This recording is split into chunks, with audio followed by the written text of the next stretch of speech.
আসসালামু আলাইকুম প্রিয় দর্শক, শুভেচ্ছা নিন। আমার আজকের ভিডিওটি হচ্ছে বাংলাদেশে যারা শিক্ষকতা পেশায় নতুন অথবা যারা শিক্ষকতা পেশায় আসতে চান তাদের জন্য। সো আপনারা সকলে জানেন যে কার্যকরী পাঠদানের জন্য একটা লেসনকে খুব সুন্দর করে ব্যাখ্যা করতে হয়। সো ব্যাখ্যা যদি আপনি ভালো করে করতে পারেন তাহলে সেই পাঠ বা লেসনটি আমাদের যে কোমলমতি শিক্ষার্থীরা আছে তারা বুঝতে সক্ষম হয়।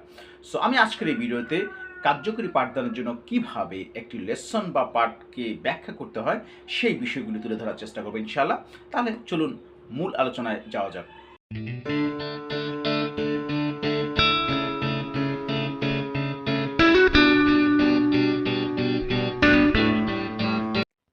সো একটি পাঠ বা লেসন শ্রেণীকক্ষে ব্যাখ্যা করার যে দক্ষতার উপাদানগুলো, এক নাম্বার হচ্ছে যোগাযোগের স্বচ্ছতা, that means clarity in communication.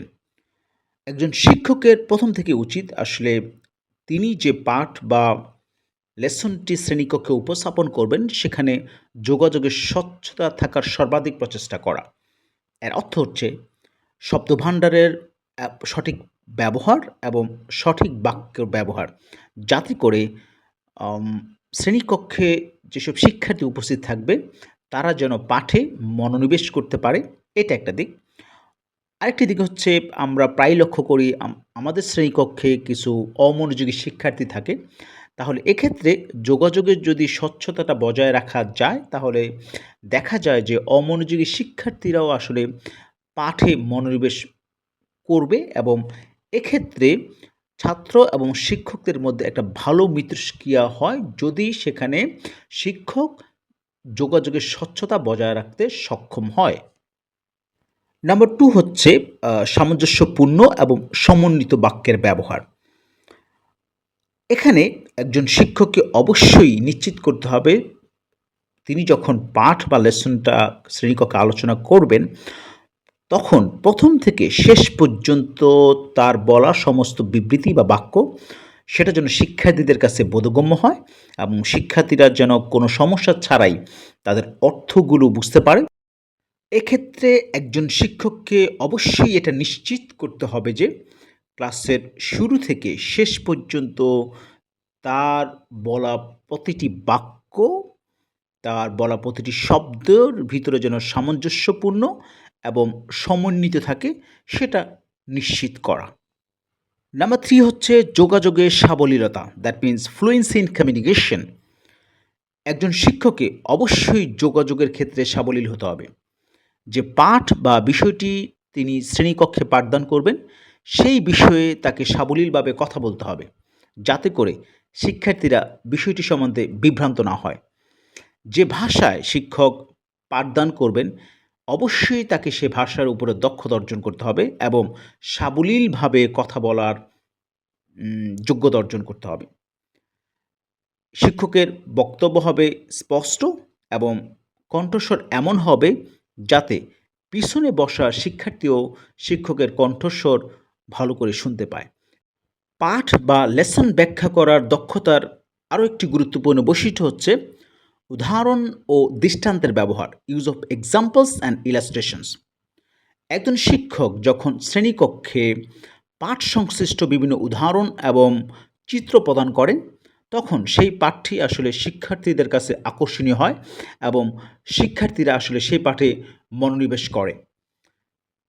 এক্ষেত্রে দেখা যায় যে একজন শিক্ষক যখন উদাহরণ প্রদান করেন এবং এটি শিক্ষার্থীর মানসপটে একটি মানসিক চিত্র তৈরি করে, যার ফলস্বরূপ শিক্ষার্থীরা আসলে সেই পাঠ সংশ্লিষ্ট তথ্যগুলো তাদের ধরে রাখতে পারে এবং সেটা তাদের দেখা যাচ্ছে যে সেই তথ্যগুলো তারা পরবর্তীতেও আসলে ফিডব্যাকটা ভালো দিতে পারে। নাম্বার 5 হলো প্রাসঙ্গিকতা। সো এটা একজন শিক্ষকের কর্তব্য এবং দায়িত্ব যে তার প্রণীত প্রতিটি বিবৃতি, প্রতিটি বাক্য তার পাঠদানকৃত বিষয়ের সাথে প্রাসঙ্গিক হবে। একজন শিক্ষক শ্রেণীকক্ষে অপ্রাসঙ্গিক কোনো বাক্য, অপ্রাসঙ্গিক কোনো বিবৃতি প্রদান করবেন না, যাতে করে শিক্ষার যে প্রবাহ সেটা বাধাগ্রস্ত হয়। আর শিক্ষক যদি আসলে কোনো অপ্রাসঙ্গিক এবং অদায়িত্বশীল কোনো বিবৃতি প্রদান করেন, সেটা কিন্তু শিক্ষার্থীদের মনে সন্দেহের জন্ম দিতে পারে। সো একজন শিক্ষক হিসেবে তাকে অস্পষ্টতা এড়াতে হবে শ্রেণীকক্ষের ভিতরে এবং তাকে প্রাসঙ্গিক বিবৃতি প্রদান করতে হবে। নাম্বার 6 হচ্ছে আগ্রহ তৈরি করা। একজন শিক্ষকের উচিত এমনভাবে পাঠ বা বিষয়টি উপস্থাপন করা যাতে সেই পাঠে শিক্ষার্থীদের আগ্রহ থাকে। এক্ষেত্রে শিক্ষক শ্রেণীকক্ষে কিছু কৌশল অবলম্বন করতে পারেন। শিক্ষক পাওয়ার পয়েন্ট প্রেজেন্টেশন ব্যবহার করতে পারেন অথবা বোর্ড বা ব্ল্যাকবোর্ডের ব্যবহার করতে পারেন। বোর্ড বা ব্ল্যাকবোর্ডে পাঠ সংশ্লিষ্ট কিছু তথ্য বুলেট বা পয়েন্ট আকারে সুন্দর করে লিখে রাখতে পারেন। আরেকটি কাজ শিক্ষক করতে পারেন, সেটা হচ্ছে শিক্ষক যখন পাঠ আলোচনা করবেন, সেই আলোচনার সময় কিছু স্পেস রাখা যাতে শিক্ষার্থীরাও সেই আলোচনায় অংশগ্রহণ করতে পারে। এতে হবে কি শিক্ষার্থীরা পাঠে আরও আগ্রহী হয়ে উঠবে। নাম্বার 7 হলো সহজ ও সরল ভাষার ব্যবহার। এটা একজন শিক্ষকের অন্যতম দক্ষতা যে শ্রেণীকক্ষে একজন শিক্ষক সহজ এবং সরল ভাষায় তার পাঠটি উপস্থাপন করতে পারেন। যদিও রবীন্দ্রনাথ ঠাকুর বলেছেন, "সহজ কথা সহজ করে যায় না বলা সহজে।" তারপরও একজন শিক্ষকের উচিত হবে যেকোনো জটিল শব্দ ও পরিভাষা পরিহার করা, পাঠটি সহজ করে সহজ ভাষায় শিক্ষার্থীদের সামনে উপস্থাপন করা, যাতে করে শিক্ষার্থীরা আত্মবিশ্বাস অর্জন করে এবং বিষয়টি তারা ভালোভাবে আয়ত্ত করতে সক্ষম হয়। নাম্বার 8 হলো পরিষ্কার এবং সুন্দর সমাপ্তি। একটি ক্লাস শেষে একজন শিক্ষককে অবশ্যই স্পষ্ট এবং সমাপ্তি বিবৃতি দিতে হবে যা তার শ্রেণীকক্ষে শেখানো বিষয়ের সাথে সামঞ্জস্যপূর্ণ এবং সঙ্গতিপূর্ণ। সমাপনী বিবৃতিগুলো সাধারণত মূল বিষয়ের পয়েন্টগুলোর সারাংশ হিসেবে কাজ করে। খুবই অল্প ভাষায়, অল্প সময়ে শিক্ষক ক্লাস শেষে তার যে পাঠদানকৃত যে বিষয়টি সেটা সুন্দর করে শ্রেণীকক্ষে উপস্থাপন করবেন। সো প্রিয় শিক্ষক মণ্ডলী, thank you very much for watching this video. আশা করছি এই ভিডিওটি দেখার পর একটা টপিককে কিভাবে ব্যাখ্যা করতে হবে যাতে শিক্ষার্থীদের কাছে সেটা সহজে আপনি উপস্থাপন করতে পারেন এবং আমাদের শিক্ষার্থীরা সেটা বুঝতে পারে, সেই কৌশলগুলো আপনারা রপ্ত করতে পারবেন এবং কার্যকরী পাঠদানের ক্ষেত্রে এই কৌশলগুলো শ্রেণীকক্ষে প্রয়োগ করতে পারবেন ইনশাআল্লাহ। সো সি ইউ লেটার ইনশাআল্লাহ। আসসালামু আলাইকুম।